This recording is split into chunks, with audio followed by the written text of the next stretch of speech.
treat to have this gentleman on the show, Leslie Foster.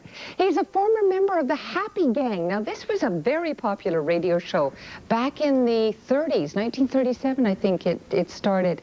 And you were telling me, you got so many stories. We're not going to have enough time. You're going to have to come back and come back and come back. You started in 1937, and musical career was in Toronto? My musical career was in Toronto, yes. I never moved too far away. I went on tours once in a while, but I didn't start with the Happy Gang in 1937, but oddly enough, that was the year that my career first started. I was playing in a little French hotel, cafe in Toronto called the Chez Moi. Just near Bloor and Yonge. Now, in Happy Gang, that was extremely popular radio show. That was the right thing at the right time with the right people. What was the magic combination, though? The magic combination to me was the leader of the show, who was fondly known as the Little Man of Iron, Bert Pearl. Yeah. He is the greatest showman ever came out of Canada. And one of the few Canadians who didn't make it big in the U.S. when he went down there. So most did. But Bert didn't. He just sort of disappeared, and away he went. Which sometimes happens. Jack Benny didn't disappear, though. You worked with him. I had the pleasure of working with Jack Benny. I was at the O'Keefe Center. He was quite the opposite from the role that he portrayed. He was not stingy. No. Those who knew him had nothing but the finest of words. He was overly generous and very humorous. He could be in London, England, and hear a funny story, and he'd call a friend of mine who was traveling with him at 7 o'clock in the morning and say, I just heard a funny story, and tell the story and then hang up. Jack was funny that way. He got a real genuine kick out of something like that. And I was in this little act. We were the Waukegan Symphony. We were hobos, and we played Putting on the Ritz. Oh, I love that. And then we were all dressed in tatters, and I was introduced as the business manager. Well, of course, I had to prove that I was smart by being the business manager, so he said, what's 2 and 2? Well, then I stamped my foot. 1, 2, 3, and then I hesitate and do 4. Only the 4 has got to be not too loud, a little hesitant, like I'm not quite sure. Well, he called me after we did that first day and just got me in a rehearsal room and says, you got to do that better. There was an exact way of doing that, just in order to make me look real stupid, which wasn't too difficult, I guess. But, he was, and then one day he was telling a story. He had told a new joke, and he said, tomorrow night I'm going to wait either 2 or 3 seconds longer before I turn my head. And he did, and the response was tremendously different. And that's why he was great. Yeah. And that's why he was the master of timing and detail. But, you know, and you're touching on why. Because timing, the raised eyebrow, the look away, you know, so much is conducive to you say the line and then you wait. Yeah. And the delivery, I guess, is what we're talking about, isn't it? Yeah. Who else did you work with? Oh, I worked with so many people. I would be, when you come to series, like the Happy Gang was a series. Okay, it was on the air many years, and it was 5 days a week, but it's one title, Happy Gang. Yeah. Well, you can say the Tommy Hunter Show, which I did. Now, that's 2 titles. The number of titles that I can rack up to my credit that I did series of was over 80. Good grief. Now, not to say that many times I was on shows like Wayne and Schuster and wherever I was required. I'm not counting those. I'm counting the ones that I did that were on for periods of time. You're going to write a book? No, I don't know if anybody would be interested. Of course they'd be interested. Why are you here today? Well, it's nice to know that there might be some interest in it, because I did go through that golden period of very marvelous entertainment in Canada. The drama was great. Because radio was the in thing. I mean, you saw pictures of families gathered around the radio. Yeah. Then television came. Yeah. Did that hurt the Happy Gang? We did a dry run and it didn't work. We were a bunch of old people trying to look like teenagers, and we didn't know, as Bert Pearl put it, he said, television's not ready for us and we're not ready for television. It wasn't a very successful dry run, and it never went on the air. But I did lots of television shows as well. Such as? Oh, yeah, I don't remember the names. Well, Wayne and Schuster was certainly one. Well, Yeah. I did them, but I mean, I did a series, and I can't remember. I used to do a kids show, did quite a number of shows for the children's department. I can't remember the blinking names.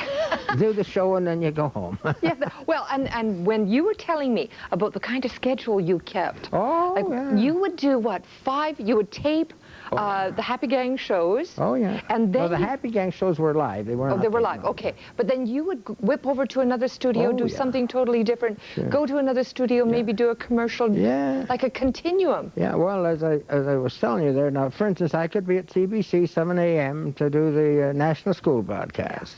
That would be over whenever it was over, and then you go down to the concert studio and do the Happy Gang.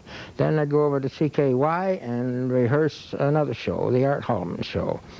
Then I'd probably go do a jingle somewhere. And then later on, you go back and you do that program that you'd rehearsed. Then I go up to CFRB and did the George Murray show. Now, on that show, there was a fairly large orchestra.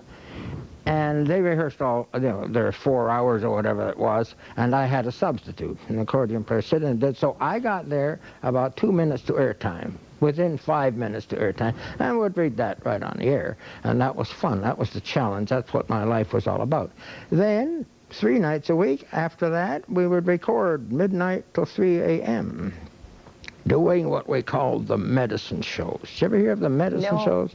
Enos, fruits, salts taken every day. Or it's your old friend Smiling Jack for a minor errand. Stop that cough, stop that cold in the nick of time, get Mason's 49. All the medicine, it was a fortune in those things. And we did those for 3 hours, and we worked fast, so we would probably, in those days, and I'm going way back, we were probably getting about $36 an hour. But we would, in our 3 hours, we would squeeze 4 hours worth of work. So you did that 3 nights a week, and I'm going back to the 30s and 40s. That was a lot of money, eh? A lot of work, though. Yeah, but you loved every minute Did of you? it, Because just like you do. Yes, it's true, and I think that's what makes the difference is that you pour that kind of energy. But you know what I want to ask you, because the Happy Gang radio show was live. Oh yes, very live. Was it a happy gang? I mean, were you happy people doing what you were doing? We weren't a gang in the way that a lot of people might think of a gang, that we lived together, that we had a lot in common. We were all studio musicians. And most of us did many other things. I would say that during the time I was on the Happy Gang, it was a fairly large part of my life. But on the overall scene, it wouldn't amount to 5% of my life. Now, Eddie Allen was the Happy Gang. Blaine Massey played in the symphony for a long time, and whenever you could hire him in a string section, you did. So we all did many other things. Joe Niosi was the most popular bass player in Toronto in those days, so he was on everything, including the Happy Gang. So there was a nice togetherness. What was the theme song like? Keep happy with the Happy Gang. Keep happy, start your day with a bang. Oh, it's knock, lovely. knock. Yeah. Memories, memories. And the sound effects. Yeah. Or the lack of them when they were needed. Yeah, well, Did it happen? The knock-knock was Blaine's violin. He used to knock, and he used to, under his breath, they would say, Colgate's, less oiliness and less something, and he'd always under his breath say, less Foster. He had a sense of humor. Yeah. I remember one day he called me up and he says, hey, that's Blaine. I said, Blaine who? Well, that just killed him, you see, sense of humor. He shouldn't. He had a very odd sense of humor, and very nice. He'd send a Christmas card to Joe Niosi every year. Joe would rub his name out and send it back the next year. And this Christmas card traveled back and forth year after year. They were funny people. They were beautifully. I lived in the era with the beautiful people. But there was still an aura of mystique and power in radio. Oh, yes. Now, we do a live show like this on a daily basis, and there's things that go wrong continually.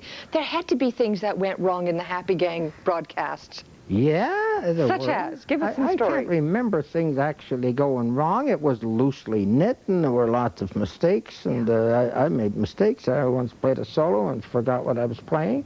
And these things, they did happen, but it was all fun, and there was a general feeling of good nature in the show. It was a pretty happy show. And the secret to it, of course, is that you made people laugh. That's really the important thing in life, isn't Isn't it? We don't do that anymore. Well, I don't want people to laugh. It's wonderful. I like Yeah. to see the Marx Brothers. I'm sorry, I don't like looking at trials. I want to. Yeah. See Or that even show. slapstick comedy. Oh yeah. You know, where has it lost it? Well, I guess the definition of comedy has changed, Yeah, eh? probably. I mean, like Benny, we mentioned Benny. He never told a joke on anybody but himself. That's humor. Yeah.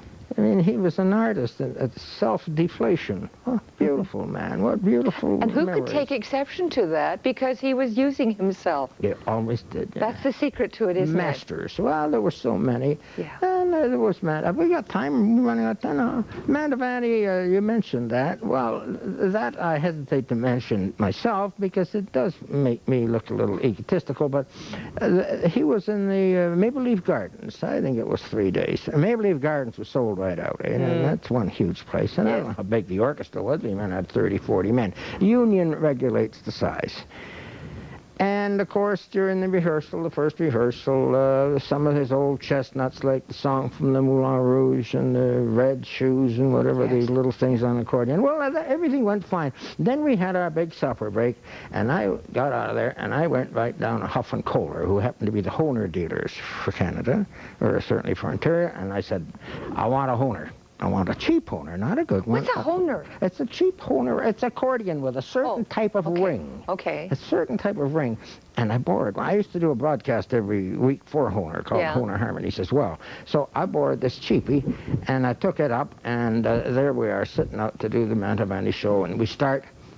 And I think one of the first things was Moulin Rouge. Well, you got that absolutely lush sound of strings. Yes. And all of a sudden, this tawdry little vibrato accordion comes in there. Da, da, da, da. And he looked up, his little head shot up. He's just a little guy. He looked at me. All of a sudden, he looked at me, and I looked at him, and we communicated. And he could raise his arm, and I played it. He could raise his eye, and I played it. And then at intermission, we go out, and here he's running around. Oh, you, sir. He says, you're an artist. And he came over and he said, how did you know that's the sound I wanted? Oh. I said, I should know. I've listened to enough of your recordings. He said, yeah, I like that. He said, I like that. He said, do you ever come to London? He said, now, you be sure and look for me. That's wonderful. No, I had a great time with him. He was a nice little man.